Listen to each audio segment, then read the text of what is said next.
দর্শক, প্রচণ্ড বেগে বৃষ্টি হচ্ছে, বলা যায় খুব ঝুম বৃষ্টি। এই বৃষ্টির মধ্যে আমরা সড়কে আছি, দেখছেন ঘোর অন্ধকার। বৃষ্টির কারণে আসলে এখন অনেকটাই অন্ধকার নেমে এসেছে। যদিও এখন দুপুর, এখন কিন্তু অনেক আলোকিত হওয়ার কথা ছিল, কিন্তু বৃষ্টির কারণে অন্ধকার বোঝা যাচ্ছে। আসলে এটা হচ্ছে বৃষ্টির প্রভাব। তার মধ্যে আমরা আমাদের পেশাদারিত্বের কাজে আমরা সড়কের মধ্যে রয়েছি। তো দর্শক, দেখছেন যে আসলে গত 3 দিন ধরেই কিন্তু বৃষ্টি হচ্ছে। আবহাওয়া অধিদপ্তর এখন পর্যন্ত যে বৃষ্টি রেকর্ড করেছে সেটি হচ্ছে প্রায় 546.6 মিলিমিটার বৃষ্টিপাত রেকর্ড করেছে আবহাওয়া অধিদপ্তর। তো এই বৃষ্টির কারণে, টানা বৃষ্টির কারণেই কিন্তু শহরের যে নিম্ন অঞ্চলগুলো রয়েছে, কাতালগঞ্জ, আগ্রাবাদ, তারপর মুরাদপুর, এইসব অঞ্চল কিন্তু ডুবে গেছে। কোথায়ও হাঁটু সমান পানি হয়েছে, কোথায় আবার কোমর পর্যন্ত পানি রয়েছে।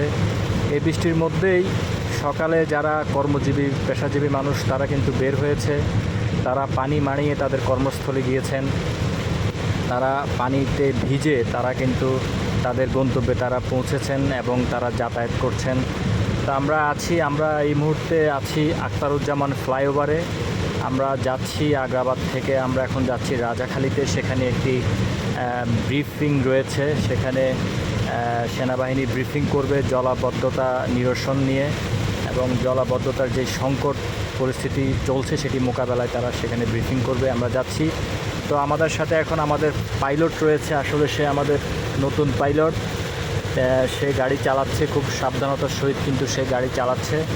আমরা আসলে তার অনুভূতি জানবো। আসলে সে গাড়ি চালাতে চালাতে যদি একটু কথা বলে আমাদের সাথে।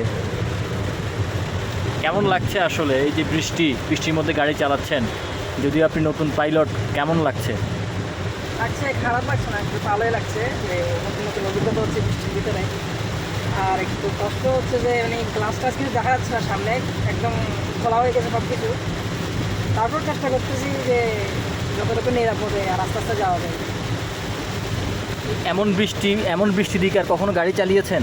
না, আচ্ছা না, এটাই ফার্স্ট। এটাই আপনার প্রথম অভিজ্ঞতা? এই বৃষ্টির ভিতরে। আসলে দর্শক, শুনলেন যে উনি বলছিলেন যে আসলে উনি যেহেতু নতুন গাড়ি চালাচ্ছেন, উনি এমন বৃষ্টি দিয়ে কখন আর গাড়ি চালান নাই। তো আজকে চালাচ্ছেন, আর ওনার একটা নতুন অভিজ্ঞতা হচ্ছে, এবং ওনার জন্য এটা একটা চ্যালেঞ্জও বটে। যতটুকু নিরাপদে থেকে গাড়ি চালিয়ে আমাদের আবার খুব দ্রুততার সহিত গাড়ি চালাতে হয়, কারণ আমাদের সময় থাকে না। আমাদের খুব কম সময়ে এক স্থান থেকে আরেক স্থানে চলে যেতে হয়, এবং সবসময় একটা তাড়ার মধ্যে থেকে আমরা নিরাপদ স্থানে যাই, বা নিরাপদে আমরা সেই স্থানে যাই। তো দর্শক, এভাবে আসলে জানি না, আবহাওয়া অধিদপ্তর বলছে যে আরও বৃষ্টির মাত্রা বাড়তে পারে, এবং বৃষ্টি বাড়লে পানিও বাড়বে। আসলে চট্টগ্রামে প্রতি বছরই কিন্তু বৃষ্টি হয়। নিম্ন অঞ্চলগুলো কিন্তু সামান্য বৃষ্টিতেই কিন্তু তলিয়ে যায়, আর বেশি বৃষ্টিপাত হলে তো উঁচু স্থানগুলোও কিন্তু ডুবে যায়। অধিকাংশ পাড়া মহলার গলিগুলোও কিন্তু জলজট হয়ে কিন্তু সেটি ডুবে গিয়েছে, মানুষের ভোগান্তি সৃষ্টি হয়েছে। তো দর্শক, এই ছিল আমার কাছে চট্টগ্রামের যেই বৃষ্টির প্রভাবের কারণে জলবদ্ধতার সৃষ্টি হয়েছে, প্রচুর বৃষ্টি হচ্ছে, তার সর্বশেষ। এই ধরনের আরও নতুন নতুন খবর নিয়ে আপনাদের সাথে থাকবো। সেই পর্যন্ত সাথেই থাকুন, পাশেই থাকুন।